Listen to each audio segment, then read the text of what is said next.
Hello friends, welcome to our channel Chatpata Kitchen with blog. আজ চলে এসেছি একটা নিরামিষ রেসিপি নিয়ে। এই রেসিপি আমি সয়াবিন দিয়ে বানিয়ে দেখাবো।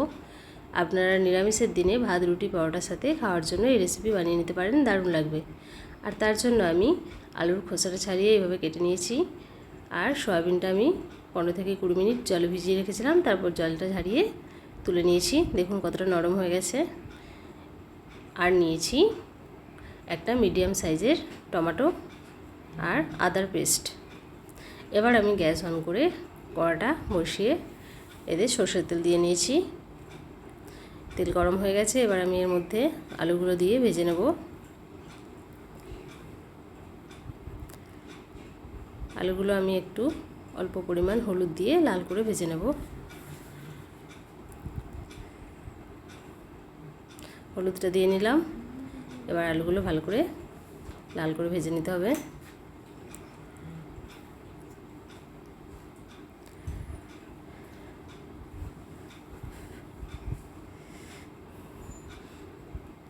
আমি এখানে কম তেল মশলা দিয়ে এই রেসিপিটা বানিয়ে দেখাচ্ছি, দারুণ লাগবে। অবশ্যই বানাবেন বাড়িতে, স্বাস্থ্যকর রেসিপি। দেখুন আলুগুলো ভাজা হয়ে গেছে, এবার আমি একটা প্লেটে তুলে নেব। এবার ওই তেলের মধ্যে দিয়ে দিচ্ছি সয়াবিনগুলো। সয়াবিনটাও ভালো করে ভেজে নিতে হবে।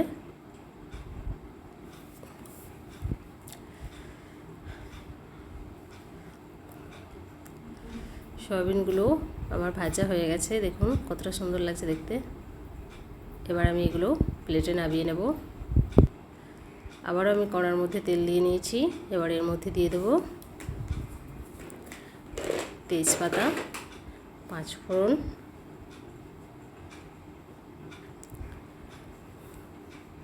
ফোড়নটা একটু ভাজা হয়ে গেলে দিয়ে দেবো টমেটো।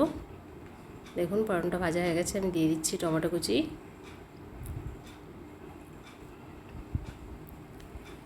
এবার টমেটোগুলো একটু ভেজে নিতে হবে।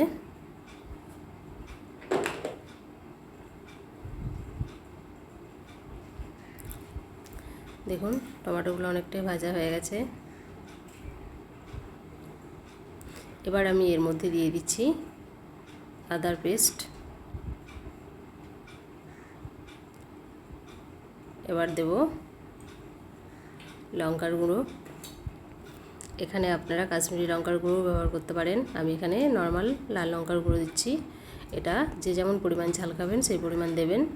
দিয়ে দিলাম জিরের গুঁড়ো আর দিলাম হলুদের গুঁড়ো। এবার অল্প একটু জল দিয়ে ভালো করে মশলাটা কষিয়ে নেব।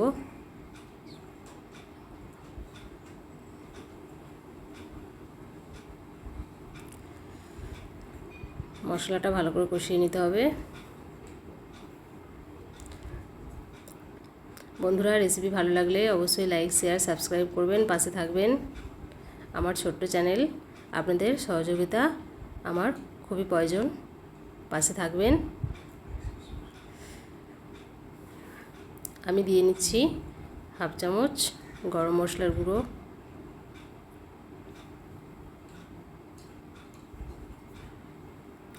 আবারও মশলাটা ভালো করে একটু কষিয়ে নেব। দেখুন মশলা থেকে তেল ছেড়ে দিয়েছে। এবার এই মশলার মধ্যে আমি দিয়ে দেব পরিমাণ মতো লবণ আর দেব অল্প পরিমাণ চিনি। আপনারা চাইলে সবজিটায় জল দেওয়ার পর তারপরও লবণ আর চিনিটা দিতে পারেন।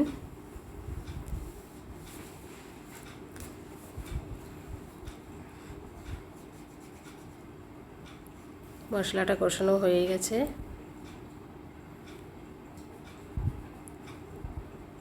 এবার আমি ভেজে রাখা সয়াবিন আর আলু দিয়ে দেব।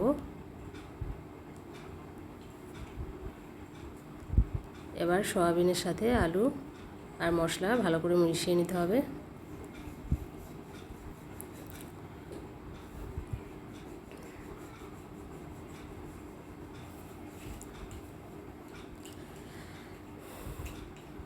মশলা মেশানো হয়ে গেছে, এবার আমি দিয়ে দেব পরিমাণ মতো জল।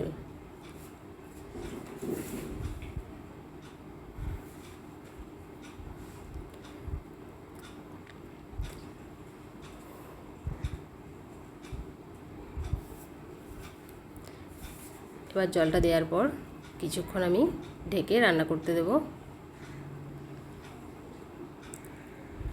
ফিরে আসলাম কিছুক্ষণ পর। দেখে নেব সবজিটা রেডি হয়েছে কিনা।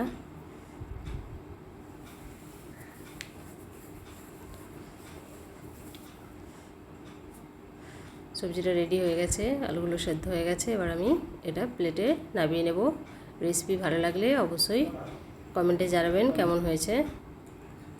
ভিডিও দেখার জন্য আপনাদের অসংখ্য অসংখ্য ধন্যবাদ। পাশে থাকবেন, ভালো থাকবেন, সুস্থ থাকবেন।